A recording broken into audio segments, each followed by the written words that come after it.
don't trust me? Trust you? Trust you? The man who hijacks my truck, loses me my job, has every security man in town looking for me? Of course I trust you. I was only trying to help. Yeah. And creative plumbing. There's your problem. Can you fix it? No, I can't. From Terry Gilliam, director of Time Bandits, Jonathan Pryce. Sam, what are we going to do with you? Robert De Niro.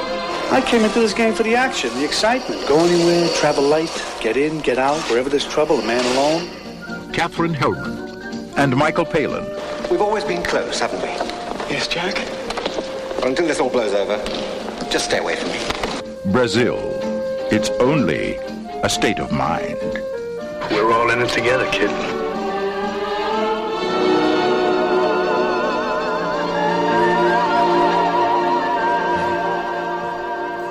There goes my hero. Fuck you. No. Are we recording? We are. Okay, cool. Brazil. And now deservedly this easy chair.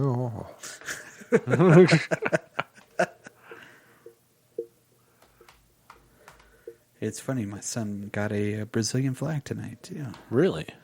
Yeah. Well, it's like he knew. Yeah. I was like, because I was going to suggest it to him. I was like, oh, Soulfly, Sepultura. Get it, man. Okay, got my Brazil stuff. 10 seconds for Harambe.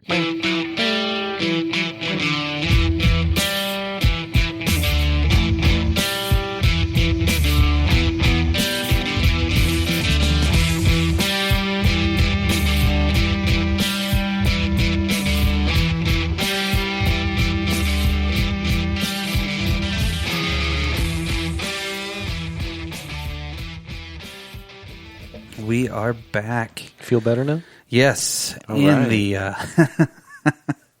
the Toys R Us studio. They are bringing it back. Toys R Us is coming back, and they're sponsoring the Drop Culture podcast. It's crazy. It's weird that we keep getting the RSs that are they're the Lunchbox RS desk. Yes, inside the Drop Culture Toys R Us studio. Yes, sponsored by Sock It To Me. The only Sock It To Me? Yeah, it's the only sock store on the Eastern Seaboard that sells every kind of sock that you could ever imagine. Wool socks, nylon socks, polyester socks, denim socks, hemp socks,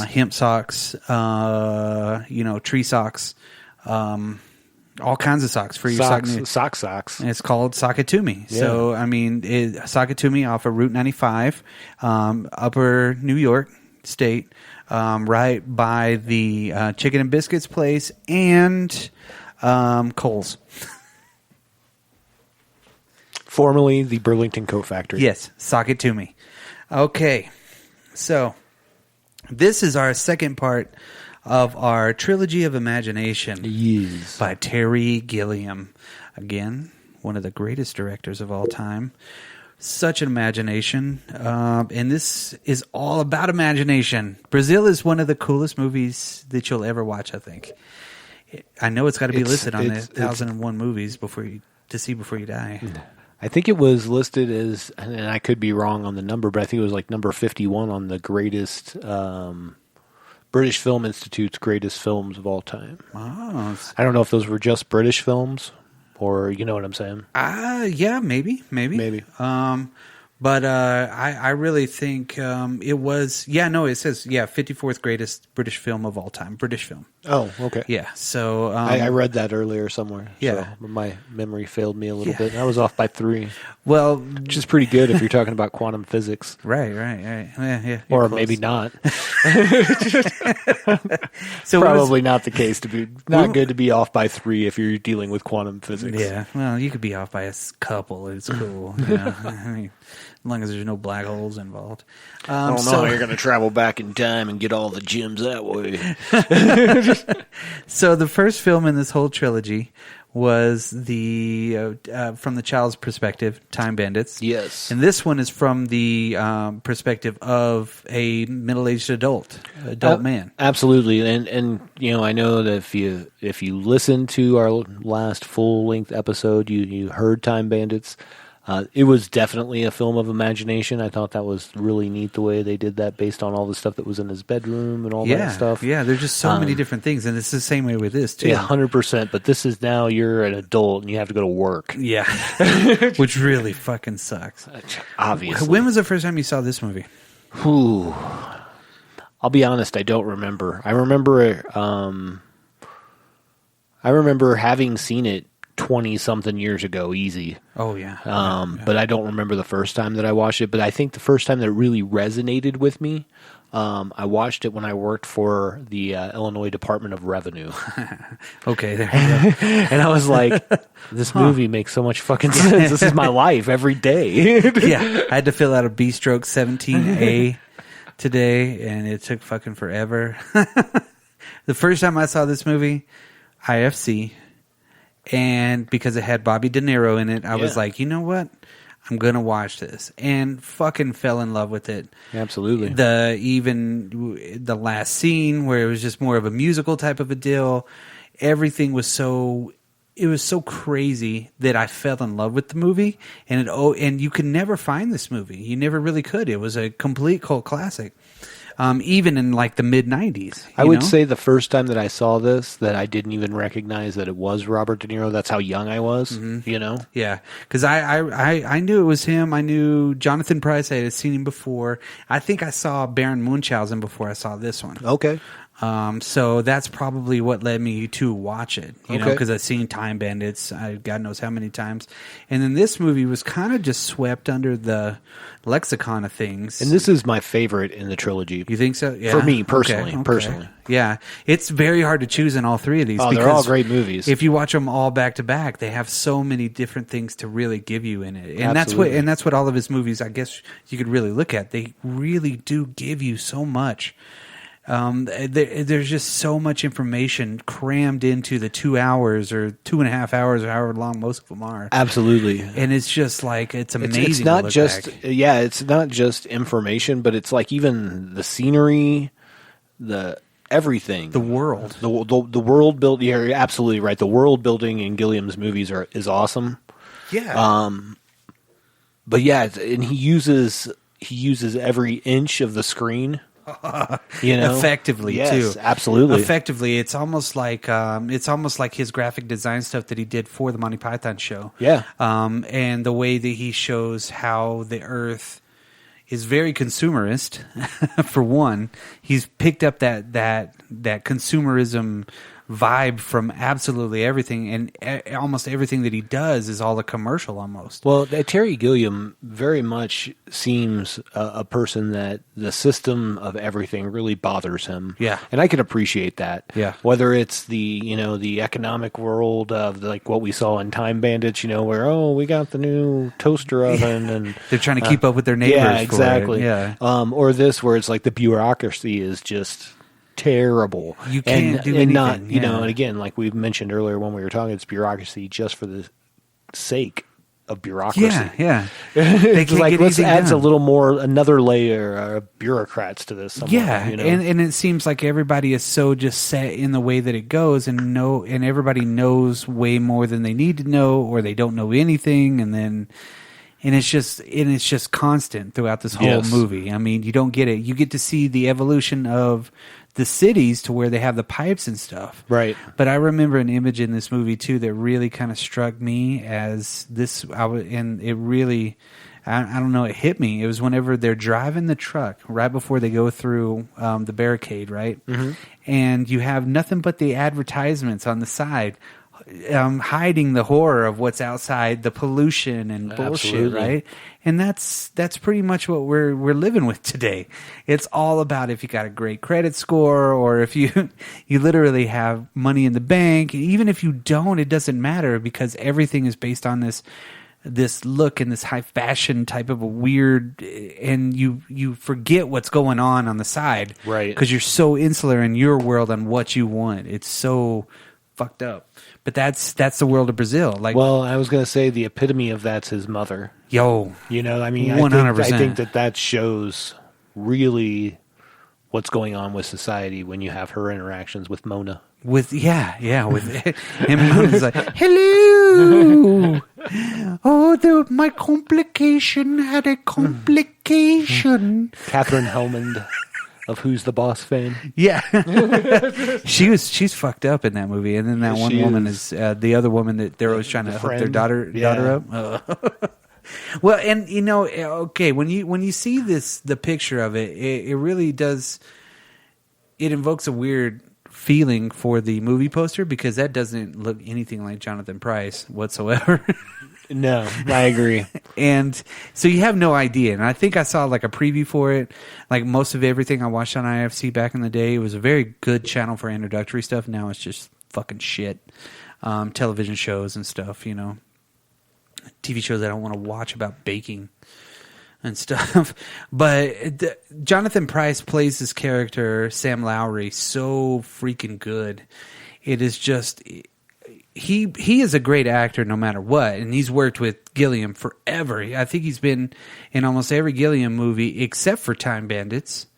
I don't think he was in that. I don't think so either. But he was in Brazil. He was in Baron Munchausen. He was in... Well, he wasn't in Fear and Loathing. No. But he was also in his last movie, the Don Quixote movie. Yes. Which was unusual, too. And it's really... He does such a good job in the roles that he picks. He's an A-list actor to me, and I think wasn't he nominated for an Academy Award last year for the Pope or something like that? Sure, the Pope's Knees or something. I don't know, but yeah, it was a big movie. And then you got Robert De Niro as Harry Tuttle. Catherine Hellman, of course, is Ida Lowry, his mom. Ian Holm, R.I.P. The second movie he did with Gilliam in a row in the Imagination trilogy. Ian Holm, though, was not in Munchausen. No, that's one movie that he wasn't in. So he was in this one, and Ian Holm is another great actor. I mean, at this time he had to have been in his mid-50s, Oh yeah, and they play these uptight characters that are so like, and it's weird because the way that Sam interacts with Kurtzman there is Kurtzman is so like uptight and like, oh, I don't want to fuck up, and Lowry's like, hey man, everything's cool. But whenever he's away from him, he's like, oh, he's the same fucking dude, right? Yep, it's weird. You got Bob Hoskins. I was going to say, pretty fucking cool. I knew your love for Bob Hoskins. Yes, Bob Hoskin. Michael Palin. He plays a really kind of weird character, Jack Lint. Bob Hoskins' name in this movie is Spore. Yeah. You got Peter Vaughn as Mr. Helpman, which their names too are kind of weird. Now this woman, Kim Greist, is Jill. I've never really seen her in a lot of stuff after that, Yeah. But she's weird too. Weird, just a kind of a perfect for this role. And you had, God, there's so many different people, but really, honestly, those are your big ones right there. Yeah, that's pretty much it. And you start to, we could really kind of get into the start of this movie where it's just, you get to see kind of the world going, right? And it's Christmas. This is a new Christmas movie for us. Yeah. There you go. All right. And and they bust in and they fucking take the home dude away. But it's like the Suede Denim Secret Police, you know what I mean? They're like, they bust in and because it all starts with a fucking clerical error. Yes. So we would have a man typing up some papers. And there's a fly in the room. And he kills the bug, and it falls into the typewriter and changes Tuttle to Buttle. But nobody wants to admit the mistake throughout the whole movie either. Nobody wants to take responsibility for the mistake that happened because it was a pure mistake. You've dealt with the bureaucracy before, correct? Yes, right. It's not this department. It tracks. This department doesn't handle this. This one doesn't handle this. This one doesn't do that.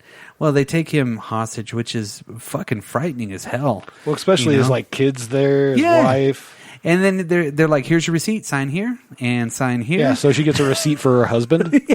Exactly, right? So you have no idea. And then Jill's up top, right? And she's there, Kim Geister, whatever you call her name. And she's like, "Are you okay, Mrs. Buttle?" He's like, ah. and then she passes out, right? Yeah. But what's even funny too is they have the hole, right? Mm-hmm. That they have the replacement hole to go in the ceiling, and it goes straight through. And they're like, they've gone to metric. They changed it to metric and didn't even let us know. So everything 100% is all paperworked out and ready to go, and you get to see that immediately. Right. But what I like about his world in this is you have the, I don't know, like the tubes and the fucking ducts, duct work out. Everything's automated, but yet it's really small, and it's old school mixed with new school, and very, very industrial to the point where it's too much industrial.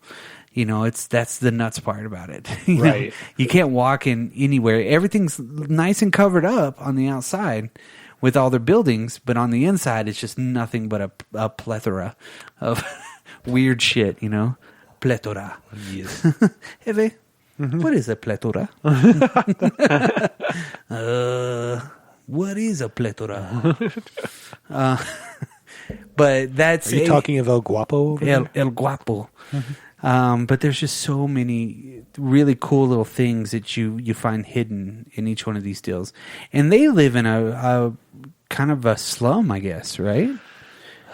You can't really tell at first. Yeah, I think that's just like for your average folk. Yeah, so that's your worker bee type deal. That's like your middle class. Yeah, that was the kind of like the middle class, and it's during and Christmas. I think that's kind of the idea is, it's a dystopian future, obviously.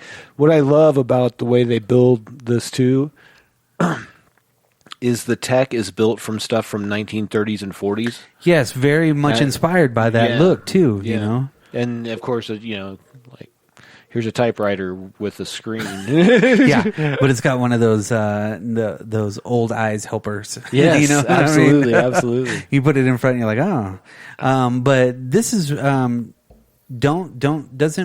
we first meet Lowry whenever he's having his first daydream?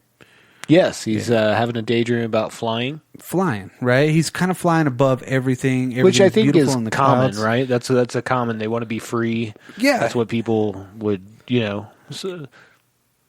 dream about, in some capacity. Yeah, it's just a very, very good method of it. Yeah, and he looks really cool too. Like for real, like the silver suit and the big wings and stuff, and he's just like flapping those wings, and it's totally fantasy driven to the point where it's just like, damn, And then you start getting to see most of the bureaucracy at work wherever he works at. Nobody's really working; they're just watching old movies, like an old Western. They work really hard while that guy's standing outside his office. Yeah. And then as soon as he goes in, they're like, oh. Yeah. And everybody stops and watch the old fucking Western, right? Yep. They're like, what are they playing today? Casablanca. And what's his name? Mr. Kurtzman is always like, oh, they're doing something out there. I don't know what it is. Would you like some tea? But because he wakes up late, he's not actually at work. Right. So Kurtzman has to call him on that weird fucking phone too, where they have these weird, it's like, weird sounds, everything like that. And he kind of, you can tell he's kind of like a daydreamer. He doesn't really pay attention. He's just kind of reading shit. And his toast gets coffee poured in it. And he's like trying to eat it. And it's like, plack, plack. But he lives in this really weird small place, and then whenever he gets there, that's whenever they're like, looks like we had an accounting error. It's like, well, we'll just give him she doesn't have a bank account, because it's Mrs. Buttle. Yes. They figured out what the issue was, and he's dead, so they're giving her a refund check, but nobody wants to take the fucking deal. Right. They send it through the pipes, it comes back.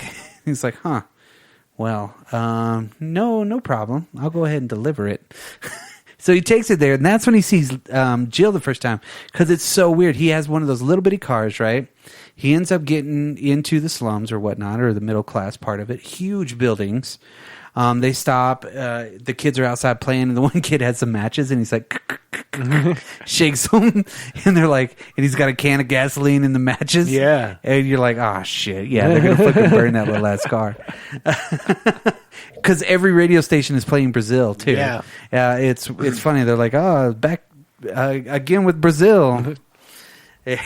Well, he goes up there and he tries to console the widow, right? Because he just wants to get a receipt and get out of there. And so the boy's freaking out. They taxi him. Yeah, a taxi. Which is understandable, again. Yeah. They came and took his dad. Yeah, come on. During Christmas. Yeah. Yeah, it was like around Christmas. It wasn't Christmas. No, but it was right there. Yeah, it was like somewhere around the same time because they had Christmas parties and all kinds of shit.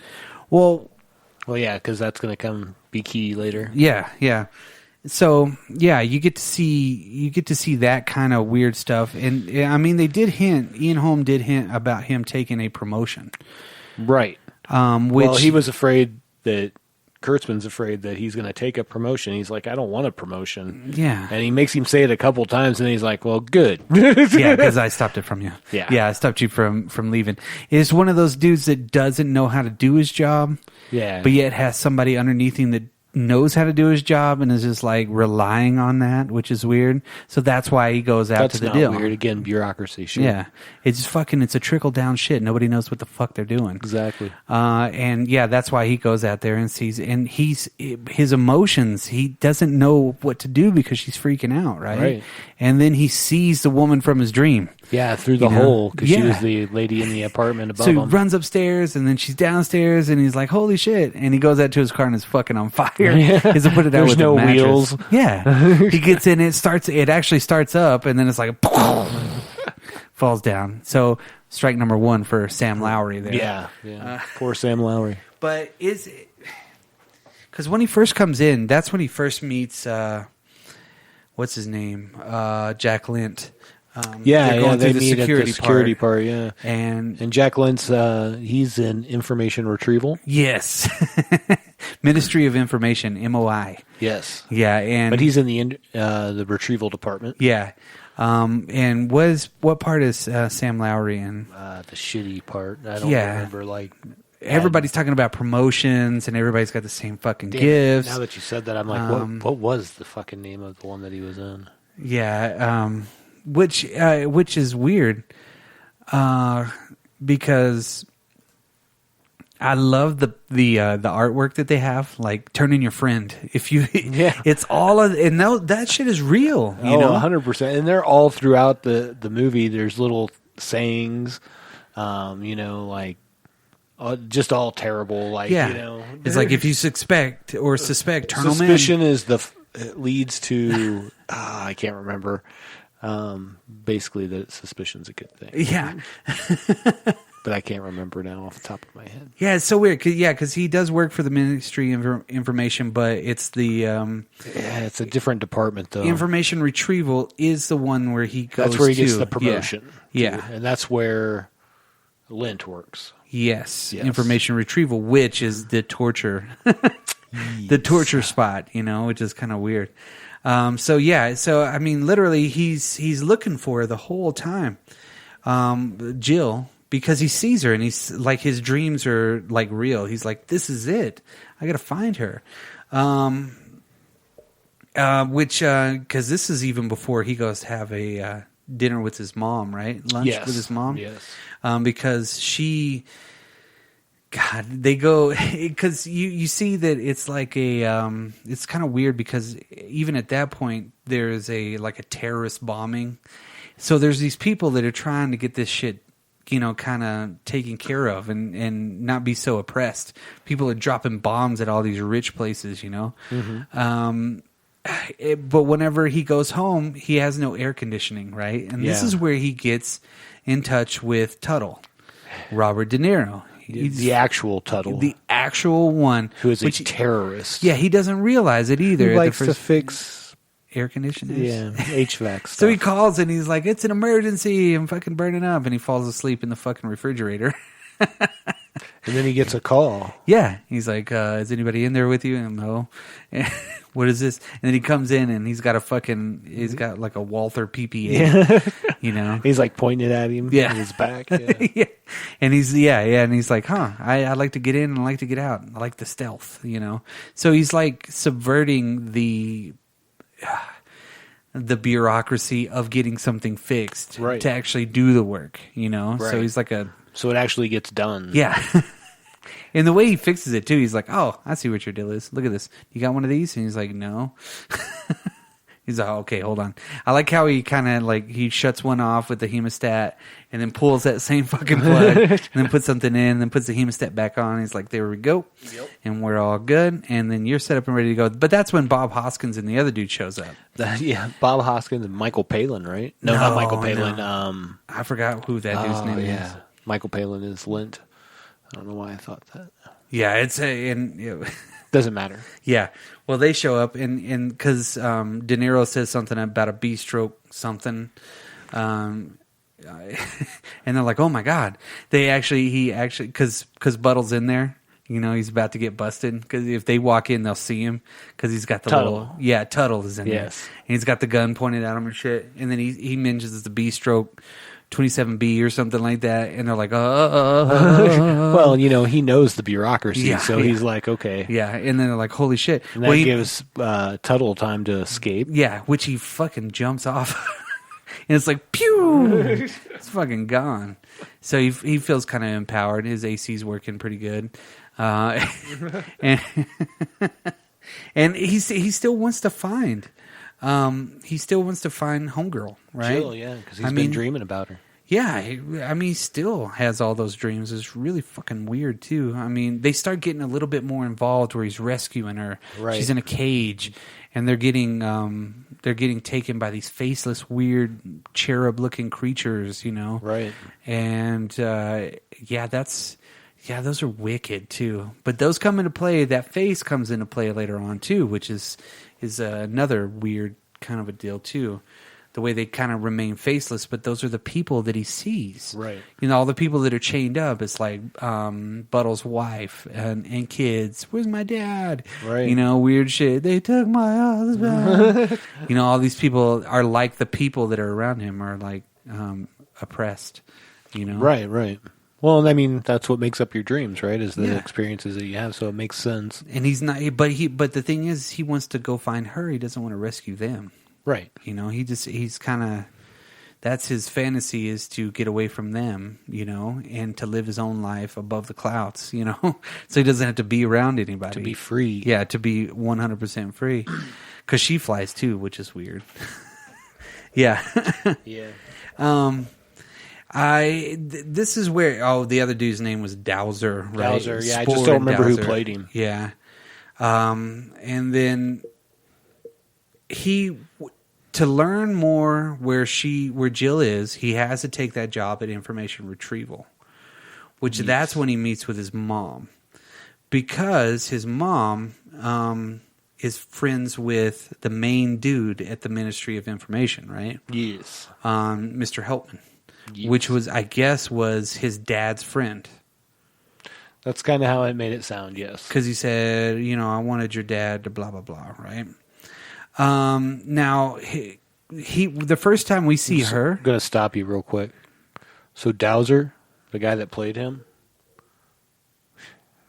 this is interesting. His name is Derek O'Connor, and... he was in 3 of Terry Gilliam's movies. But Time Bandits, of course, Brazil, and...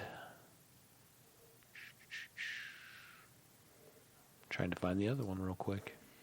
But he was also, real quick while I'm looking, he was also the priest in the Ben Affleck Daredevil movie.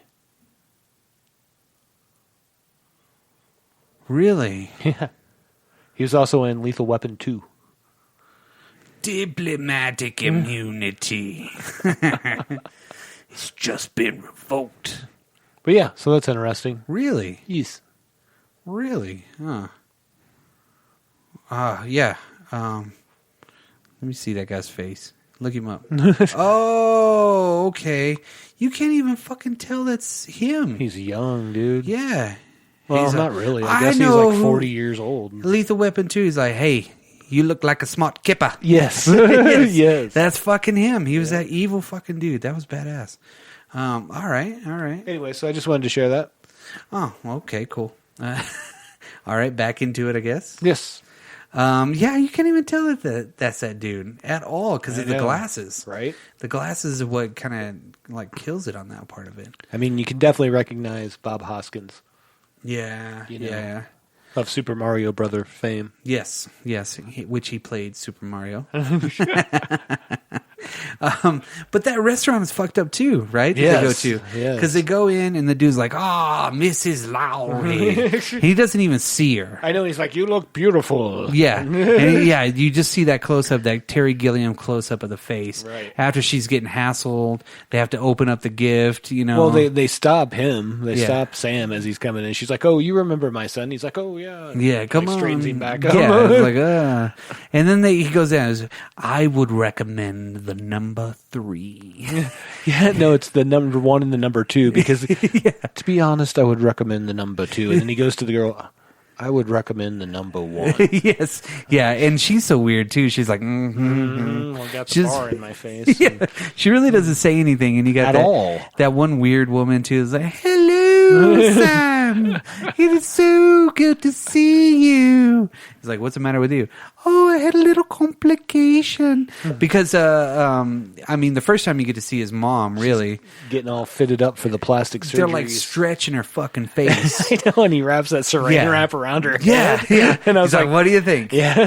But that dude has been in so many of Terry Gilliam's movies too. He was in Time Bandits. He was the announcer, and then he's You talking about the doctor? Yes. Jim Broadbent, yeah. Yeah. He's been in a lot of stuff. He was in Cloud Atlas not too long ago, too. Not too long ago, fucking 10 years ago. Jesus. So, yeah, he's a very good character actor. He does a lot of good stuff. Ruddy good. Ruddy good. And, yeah, I mean, so they have these weird fucking light-up deals. By the way, Jim Broadbent is a Academy Award and Golden Globe Award winner and a BAFTA TV Award winner. Oh, so he doesn't have he's not an EGOT winner. No Tony for him. Nope, not yet. Yep. But yeah, so just thought I'd throw that out there. Keeping fingers crossed. We're here for you, Jim. So they're having this fancy dinner, and even Sam can't even order it too because it's so funny. He's like, order. And he's like, I just want a steak, rare. And he's like, Say the number. say the number. And that's what Gilliam does in that regard, is he kind of raises attention in these easiest things impossible. Absolutely. And you're like, holy shit, just calm down. And he's like, I want to take the fucking promotion, right? So they finally do it, and then the explosion happens, right? While they're fucking eating. Right. I mean, it comes out like literally like 2 seconds later after they order their food, they're getting these fucking ice cream scoops of fucking protein. You know what I mean? It's fucking whatever you call it, Soylent Green. So they're getting all this Soylent Green bullshit, right? There's some scoops. Yeah, some Soylent.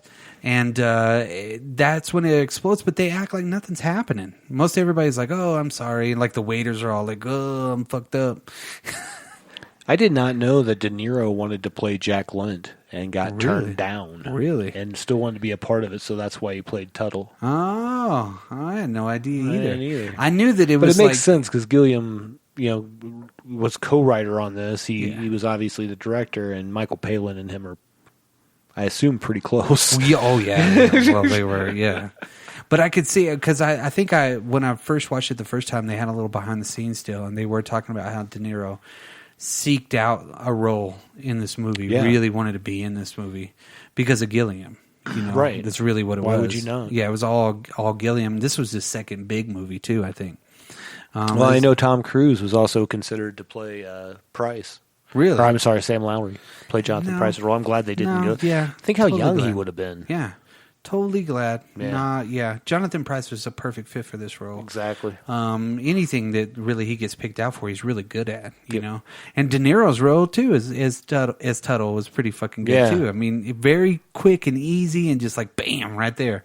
And it's so odd, and I always thought it was so weird to see De Niro in this British movie, across the pond kind of a thing. It was just one of those things. I was like, oh wow, that's really cool. He did that. You know, so there's much respect on that part of it, because at that point, shit, he was already Academy Award winner too, wasn't he? Oh, he had to be. Godfather 2, he already won for that one. right? Yeah. Wouldn't Raging Bull have already been out? Oh, And, yeah, all of that shit, yeah. Because this is 86? No. Yeah. 85. So, yeah, I mean... 1985. Which is weird because this movie is so much like the book, 1984. Yeah. So had it come out in 1984, that would have been woo-woo. Yeah. Like, even down to, like, the girl. Like, there's so many pieces of this that are right on with 1984. Of course, 1984 was written back in 1948. Yep. So, Orwell just inversed the numbers. That's how he got the book title in 1984. Makes sense. Little drop culture there for you. Ooh. But, like, the main girl from 1984 is Julia. And the main girl here is Jill. I don't think those are not on purpose.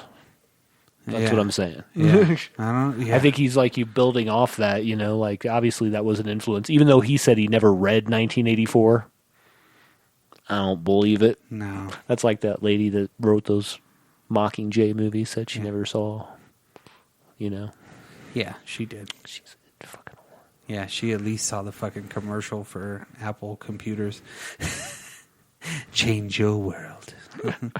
But at any rate, yeah, so Gilliam said he never read that. Though I do believe the working title at one time was 1984 and a half. Oh, okay. Well, it was very satirical and it had absolutely. a lot of absurdist kind of of course. I mean, every Gilliam top. movie, for the most part. A lot of over-the-top stuff. 12 Monkeys, even. Yeah, and also Fear and Loathing was totally 100% on Hunter S. Thompson's writings, but it looked so fucking real. Yep. Like you could really be there. It's so awesome. Even the book's really good at that one. Yeah, absolutely. But we digress. Yeah, we digress. He goes into the Ministry of Information, right? He gets to see Jack again, but yet they're like, "Hey, Jack's kind of like the evil guy in this because he knows he fucked up." Find out, right, that he is the evil guy right here in this scene where he's now promoted into the the retrieval. Yeah, information retrieval, and then he has to meet. I don't remember what the nomenclature. Something L, right? Yeah, the main dude or something like that? No, not the main dude. Where they're like, something about visit this guy L. And then he gets there, and you can hear somebody screaming. She's on the conference. The secretary's on the conference thing when he gets there. Oh, he's just about done. Yeah. And then it comes out, and of course it's Jack Lint. Yeah, it's him. He's like, hey. He goes into his own office. He's like, and she goes, you can go in there. And then he's got those little fucking vibrator hand things on his head, covered in blood and shit. Yeah. But he's got like whites on over his suit. Yeah, and he's like, hey, you're so-and-so, because he borrows Home Dude's computer that was next to him, That's what it right? was, because he was trying to find Jill. Yeah, but it takes the dude forever, because he's like, I'm sort of a whiz on this thing. Yeah. But it's got dust all over it, and he's like, oh, looks like the thing's busted. But yet he's like, how about you turn it on? And literally, it would have taken him like that long to get it done. But he's like, nobody touches my computer. You're not taking this, not taking that. And like because he's pulling on his fucking desk and shit, right? And they're neighbors, and they have the same kind of books and everything like that. And that whole scene is pretty funny because the dude's just not giving up one little piece of his office, They have these weird offices kind of like right in the middle. At first, I thought it was the same dude, you know what I mean? Right. From the very, very beginning, that might have hit in when they were typing up the deals. I thought that might have been him that was climbing on the desk and hit the fly and shit. And I was like, nah, it's not him. No, just some inconsequential dude that made it, cause this issue. Yeah. And he'll never know, like he's never going to take responsibility. No, and nobody's ever going to know where that came from. Exactly. And then, he's like, oh yeah, how about you go wait in your office? So he goes next door. Dude falls asleep. He has another dream. Yep. And that dream, this is the one where he fights the samurai, right? Yes. And that's fucking weird too. Like, that's a long sequence too. I know there's like 3 different versions of this movie, and I'm pretty sure I saw the normal version of it, not the Love Conquers All version. There's a director's cut, Love Conquers All, and then there's an American version of it. I think I watched the director's cut this last time. I think I did too, to where it ends on the sour note. Yeah. Basically. Which is the actual movie. Yeah. We'll talk a little bit about that production on why that happened too, especially in the U.S. Yeah, it's weird. Dicks. Huh? Yeah, I know, huh? Yeah, it's fucked up. But yeah, so I mean, he gets all that stuff, and then he goes up, and he's like, all right, cool, because he's had that picture of Jill for a long time, since his old boss's office, right? And he's drawing hair all over it, and he's like, oh, look at this. But the dude literally finds the exact same fucking thing that he found, and he goes back up to the computer, and he's like, 3 keystrokes, and he's like, this is what I wanted, God damn it. Right. and he leaves. But what's really funny about that scene when he comes back out into the white hallway, the 2 cops are holding the dude, and then one guy runs away. Yeah. And he's in the deal, and he's like, and he runs it to the fucking wall. They're like, he's not going to get very far. Right. Because he's just covered, and you get to see kind of a little bit of the bureaucracy / no caring about anything. They're just like, I don't give a fuck. I'm just doing my job. I thought it was awesome that when he visited Lint gave him a Christmas present. Yeah. Like out of like just a stack of all Christmas presents that looked the same. Yeah, I'll take this. Yeah. Because he does open that one present that he had. And it was Which was the same as the other present that he got. Everybody's got the same fucking present. Yeah. That joke has been around for a long time. They even did that same kind of joke in Christmas Vacation too. Yeah, where everybody gave the same fucking executive present. You know what I mean? So I don't know if that was really related to it, but that's pretty cool. I don't know. Might be. But because all it is they're putting this deal up on it, and it's a little pendulum that falls down and says yes or no. Yeah. Okay. Some of you get it Spencer Gifts.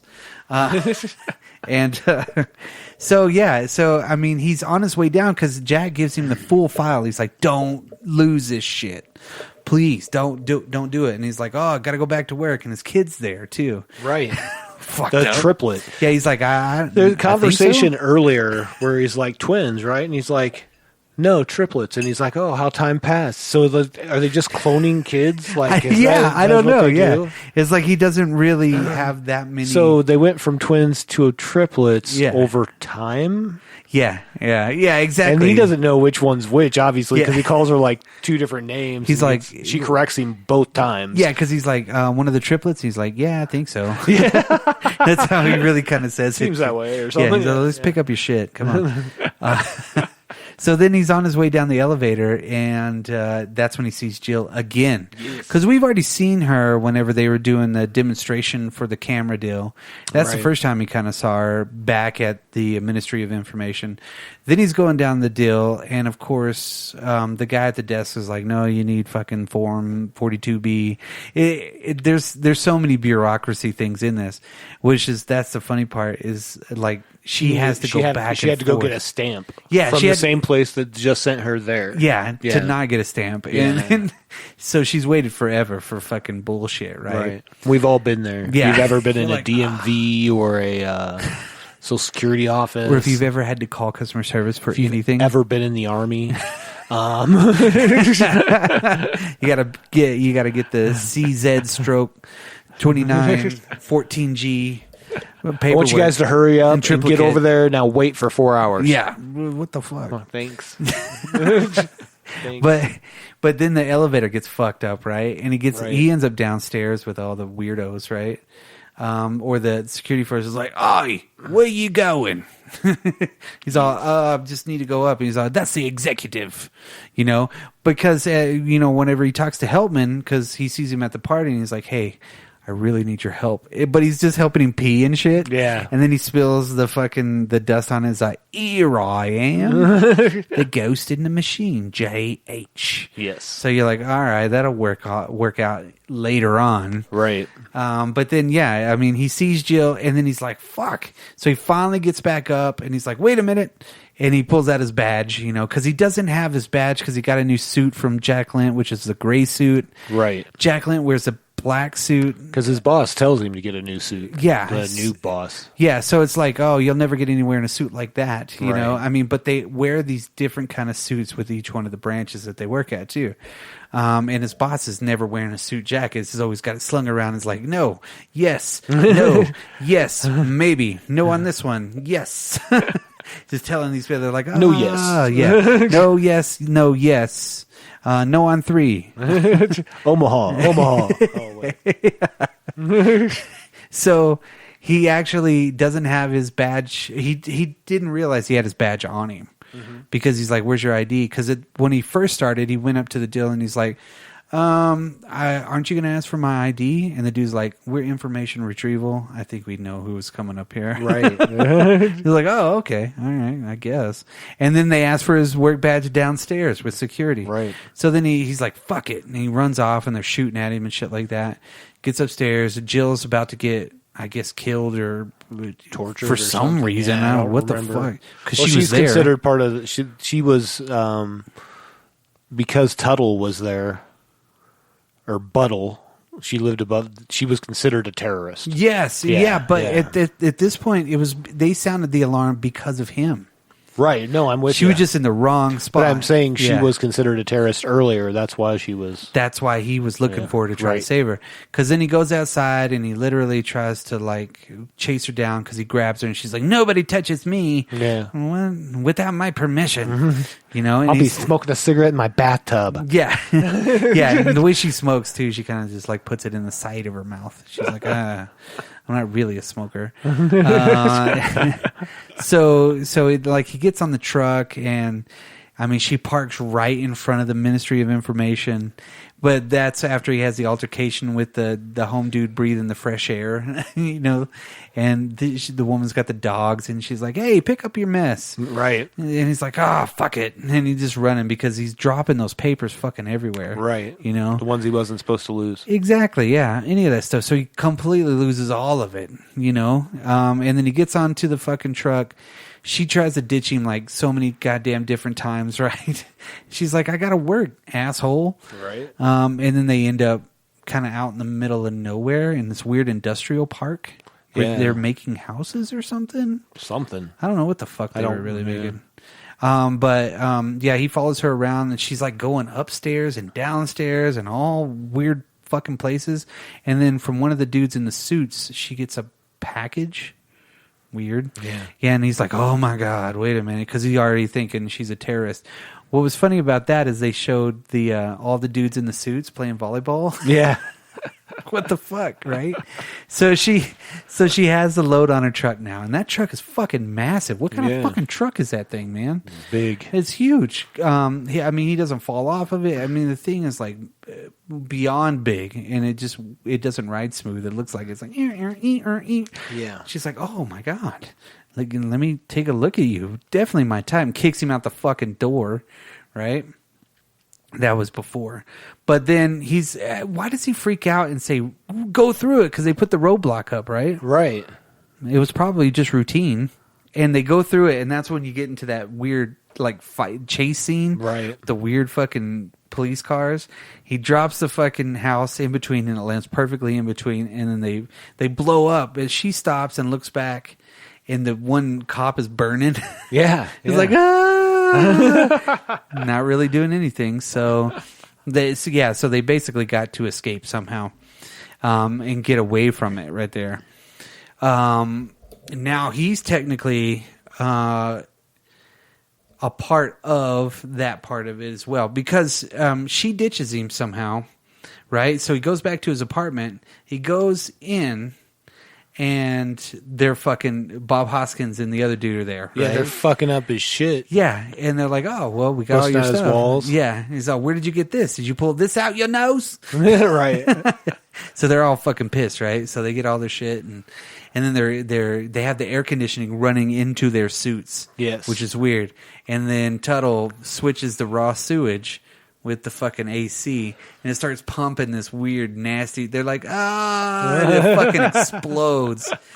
It goes everywhere, and they're like, "Damn!" And then Jill shows up, and she's like, "Okay, I don't know what the whole twist or turn that made her believe in him or something like that." Yeah, there really was no. She's just there. She finds him where he lives. I don't know how she knew where it was. I don't remember if they explained that. Because doesn't he got captured like right before that, right?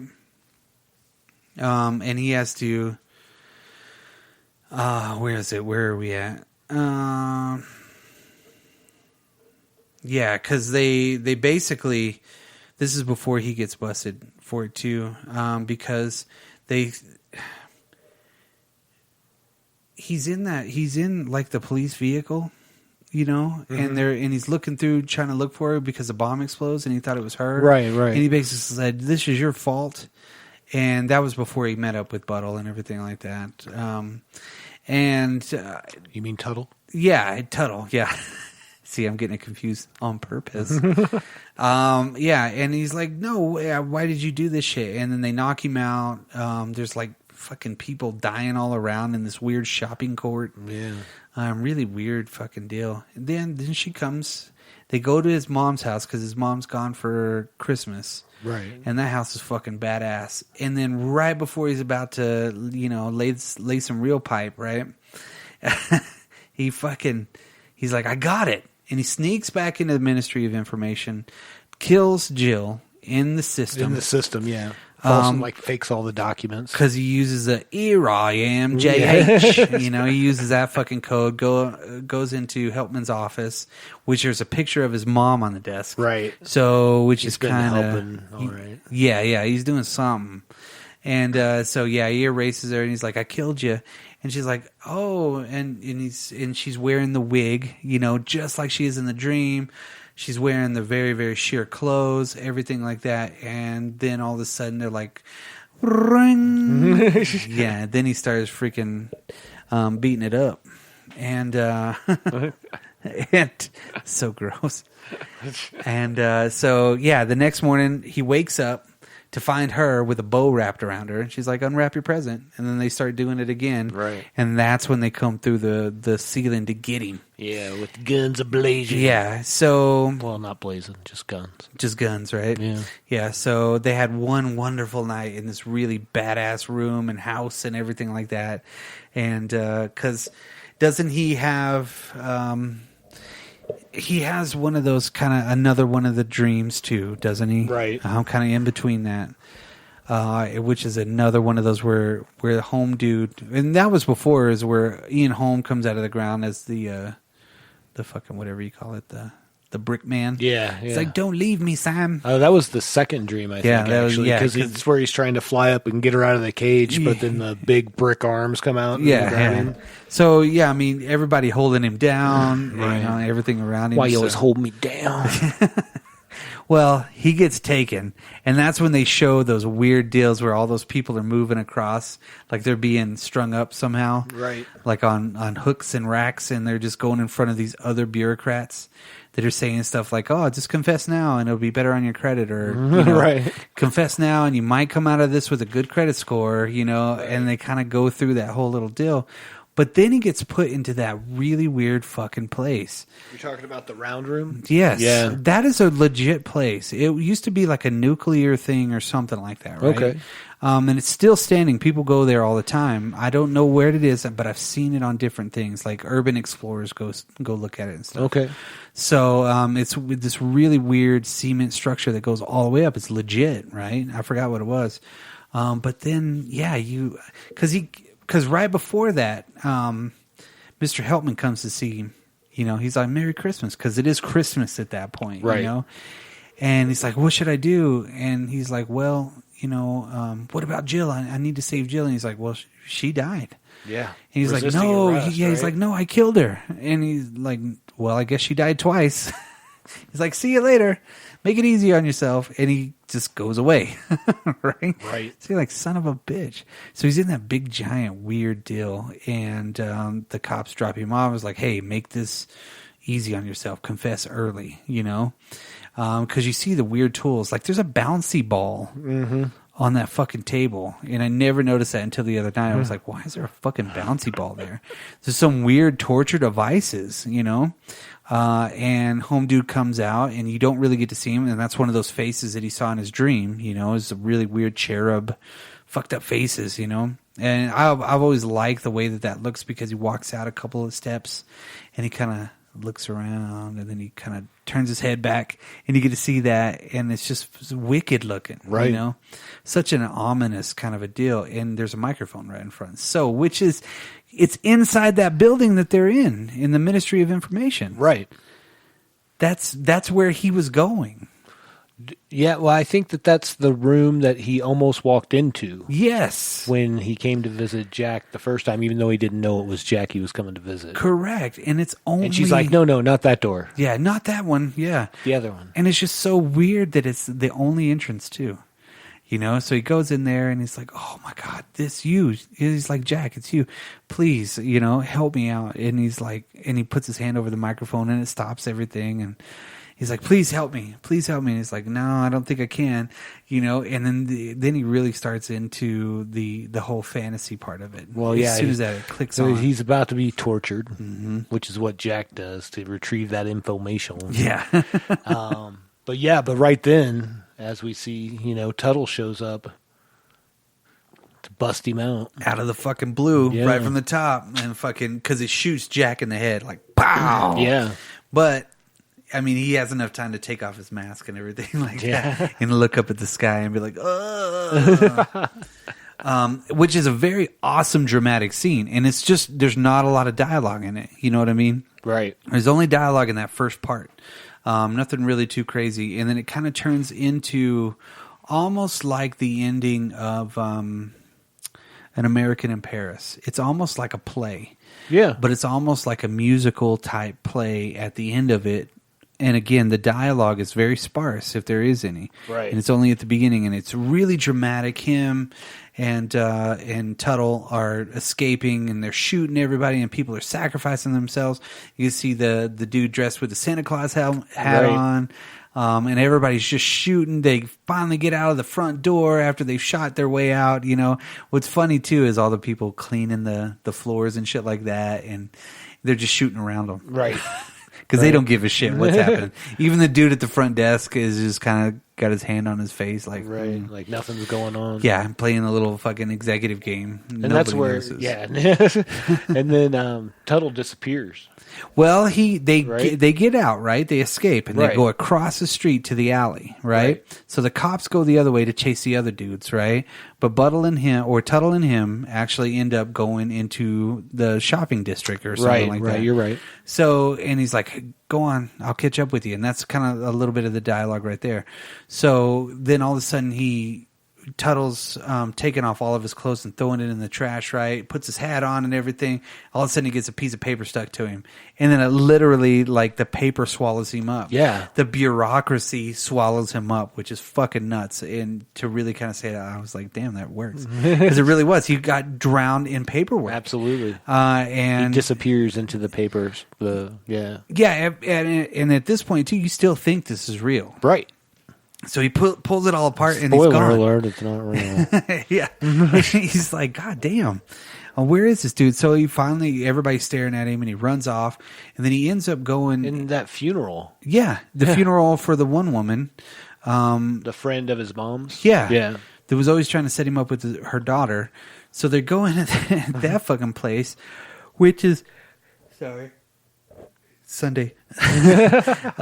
And it's really fucking weird too because the maitre d' is there too and he's like, hello, you're being expected, and his mom turns around and it's Jill. It's fucking Jill, which is weird. Yeah. You know, she's like, oh, quit calling me that, you know, you dumb bastard. But it's Smangelus or whatever, Smonathan. Yeah. It's her voice. Yes. And it's just fucking weird, you know, because she's got the red hair and everything like that. And he's freaking out. And then he falls into the casket, right? After those people came, right? Every other scene, they were busting through the fucking walls and shit like that. And then whenever, because he passes those dudes in the basement when he's going upstairs. Right. Yeah, and they're all doing Christmas carols. But whenever the fucking casket lifts up and the liquid body just like fucking disintegrates and falls out, it's so disgusting. I mean, that was a pretty gross part. But then he falls right into the casket and goes into nothingness pretty much. He just goes into nothing. Yeah, a void, right? Yeah. And then all of a sudden he's on the streets. Yeah, he's from the streets. From the streets. Yeah. So he's back, you know, which you're not really questioning it because it's such a trip through everything. Then you know, I mean, Jill shows up, right? picks him up. Okay. And because he ends up in that Yeah, house. because he opens that door. Yeah, he opens the door and he's suddenly he's in a truck. Yeah, he's in the house that he dropped off, and he looks up front, and Jill's up there driving it. They end up in the country. Everybody's chilling. You know, they're living together. You know, they're about to pull their William Tell routine, right? So they're chilling out there, and then it pans out, and that picture that we saw at the very beginning was actually that right there, right, with the whole truck in it and everything like that. Just kind 100%. of just went in this really weird deal in his imagination, but you find out that it was all imagination. Yeah, he's still strapped in the chair, and he's like, well, I think we lost him, and you know, Jacqueline's sitting there with Mr. Helpman, and everything. What's so crazy is like it ends on such a dark fucking note. You know what I mean? Just like it's done, and he's just staring because he's fucked up. You don't see a lot of blood, no, but you only see that one little spot the spatter, on his hand. yeah, and it might have been him poking him in the hand or some shit like that. I don't know. Yeah, who knows? Could have been just some of the stuff that flew out after he gave him that lobotomy. Yeah. It had to have been a fucking lobotomy. Maybe Jacqueline like literally did him a favor or some shit like that and got rid of him quick. Yeah, I don't know that that's the case. I just think that it went too far. Maybe, you know what I mean? I don't know. They don't really grow that portion. You know what I mean? They just say it's a lost cause. Yeah, because he's just humming the song for Brazil. Yeah, that you've heard throughout the movie. Yeah, and he just basically they pan out. He's in a catatonic state. This is a really weird deal. And again, the Love Conquers All version, he actually lives with Jill in that small house in the countryside. Yeah. So the regular one, there's so many different ways that these movies go now. Right. Or that they had to go because they thought test audiences wouldn't like them. Well, so this actually, the version that was cut down to 93 minutes was actually one of the heads of the studios when they were going to release it in the U.S. In fact, they didn't release it in the U.S. for a long time. In fact, Terry Gilliam took out a ad in a paper like, hey, whatever that guy's name is, I can't think of it off the top of my head, release my movie. Yeah. Like there was... Yeah. I did read about that. Yeah, it was like a big deal. Yeah. But then when he did, he had kind of bastardized it, cut it down so much. I think he took like 30 minutes off the movie or something like that, or close to. So nothing good there. And I think that's why we end up with dumb shit sometimes. Yeah, well, I mean, these studio heads get it, and they don't understand it. No. Even though this is Terry Gilliam's second movie. His first movie was Time Bandits, real movie, you know what I mean? Like by himself on his own. Right. And then you got, 5 years later, he has this one, you know? Yeah, 4 years later. Yeah. So really it's just kind of this weird... It was Sid Sheinberg from Universal. Because all the U.S. distribution was handled by Universal. He did the re-edits on it. Had two teams editing the film without, and one of them that Gilliam didn't even know about. Like he didn't even tell him. It's fucked up. Fucked up. Yeah, so he took out and here's just the facts about that. Gilliam took out a full-page ad in Variety. Yeah. I read that a long time ago. That was a big deal. Please, let my movie come out. Yeah, and it wasn't even put up for any Oscars or anything like that. See, and that's fucked up. Yeah. Terry Gilliam and De Niro appeared on Good Morning America to promote the movie. Not released, right? Right. And De Niro rarely made television appearances, but agreed to help Gilliam out. According to Gilliam, Bobby said very little. He was talkative that day, so we might have gotten him to 10 words. So yeah, that's kind of crazy. Why would they suppress a movie like that unless they didn't understand it? Well, they kind of had to eat some crow after that because they got there was like a whole bunch of best screenplay, a bunch of things that the LA critics kind of threw out there, and they were like, "Oh, yeah, I guess we better release this whole 123-minute version." Yeah, and I think that's the first one I saw. It was. And is it 120? I think the one I saw was like 142 minutes or something like that. Yeah, 148. That's the director's ultimate cut. Yeah, that's the one I've seen. Because I had all three of them at one point. And then I lost all of those. And the Love Conquers All one was 94 minutes. I think I said 93. Because they ended on a good note. They kind of cram everything in there in that 94 minutes. You don't get back. This, I'll tell you what, I feel like, have you ever seen the movie Sucker Punch? Yes. So I feel like that took a lot from this movie. Like it got a lot from Brazil. Not because of the dystopian or the bureaucracy, but the dream reality piece, and actually at the end of that I feel like she was lobotomized as well. Oh, I've only seen it once. Because it was just such a weird fucking movie. It is a weird fucking movie. And I don't prefer it as much as I prefer this, but I like that movie just fine. Yeah. It's been a long time since I even seen that one too. So, but yeah, no. Overall, this movie was fucking awesome.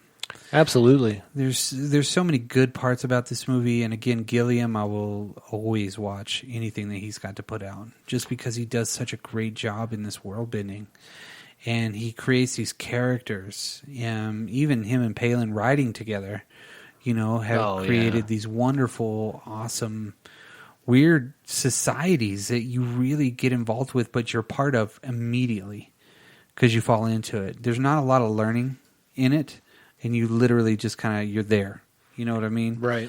So you don't have to go through a whole goddamn, hour and a half to get there. I thought it was pretty interesting to find out that Tim Burton studied this movie to make the Batman, him and his set designer. Really? Yeah, or production designer. Well, I could see that. Yeah, no, I totally can too, but I didn't think that at the time. You know what I mean? Because if you look at the Gotham City in '89... Yeah.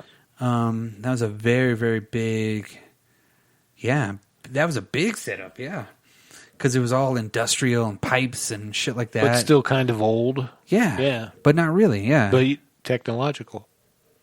Yeah, and it was still set in kind of like 1930s, too. Right. It totally makes sense. I didn't even fucking know.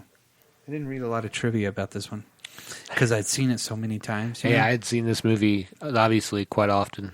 Yeah. Or not quite often, but there was a good period where I watched it often. Like I said. Yeah, that for the giant glass house of the Department of Revenue. Yeah.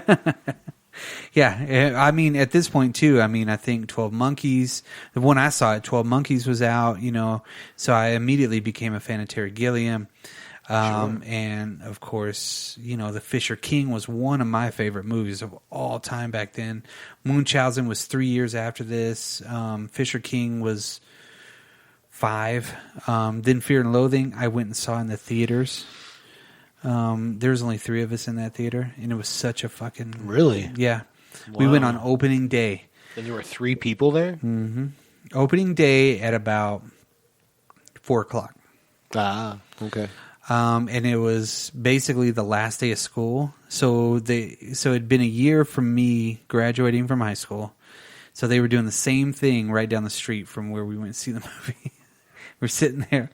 And we were just like, oh my God, this is the greatest.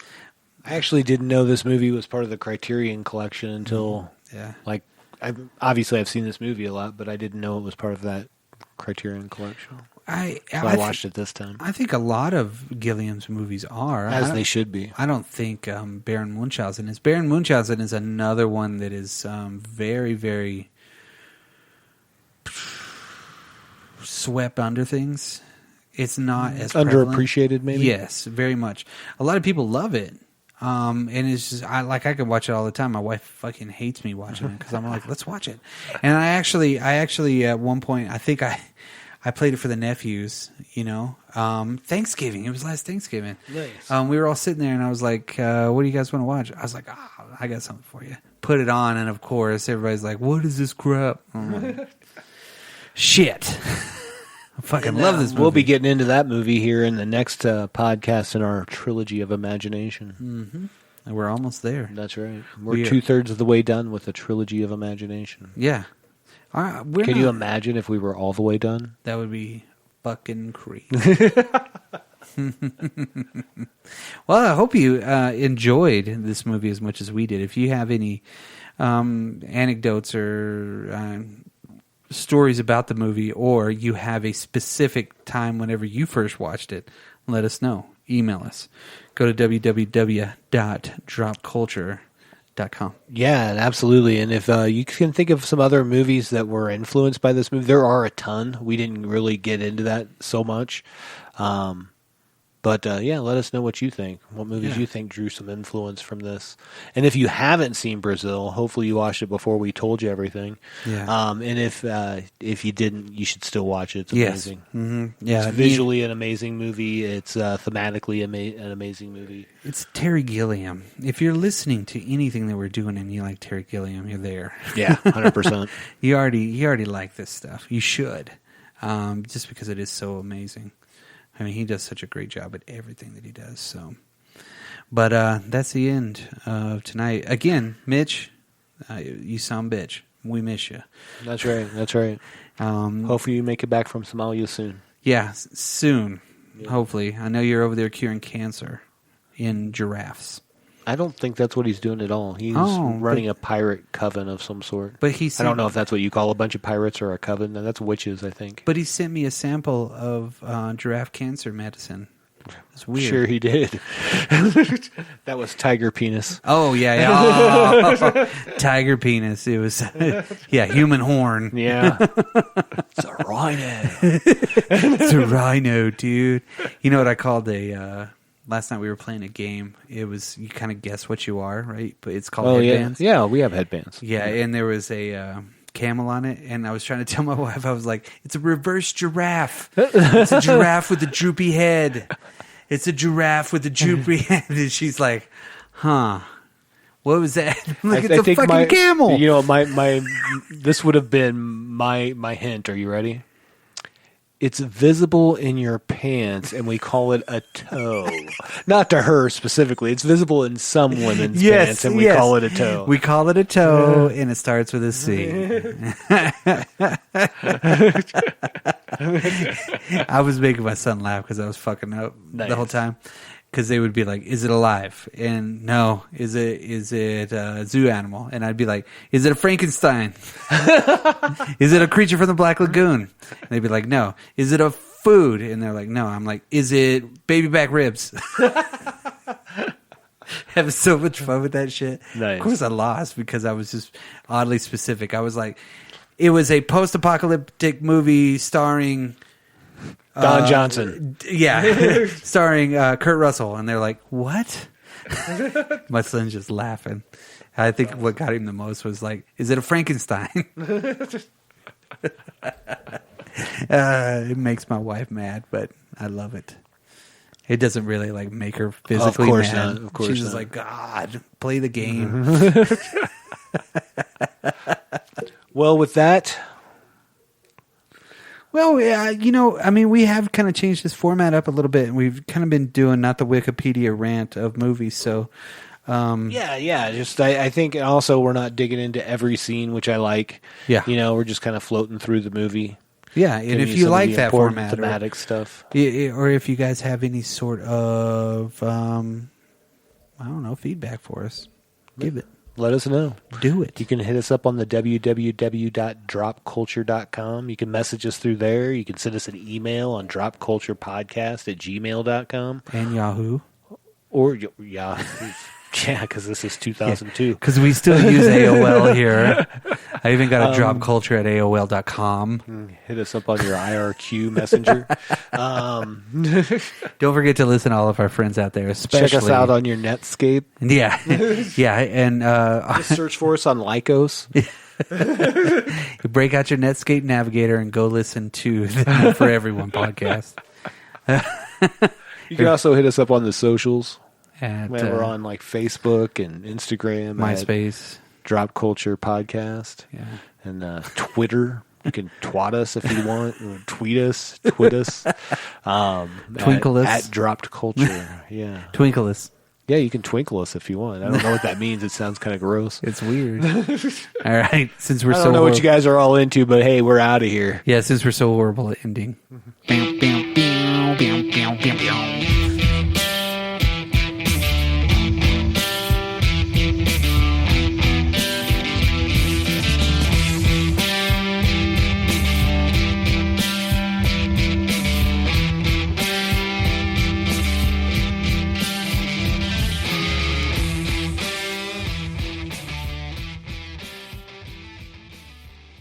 Where's my dad? Right. You know, weird shit. They took my husband.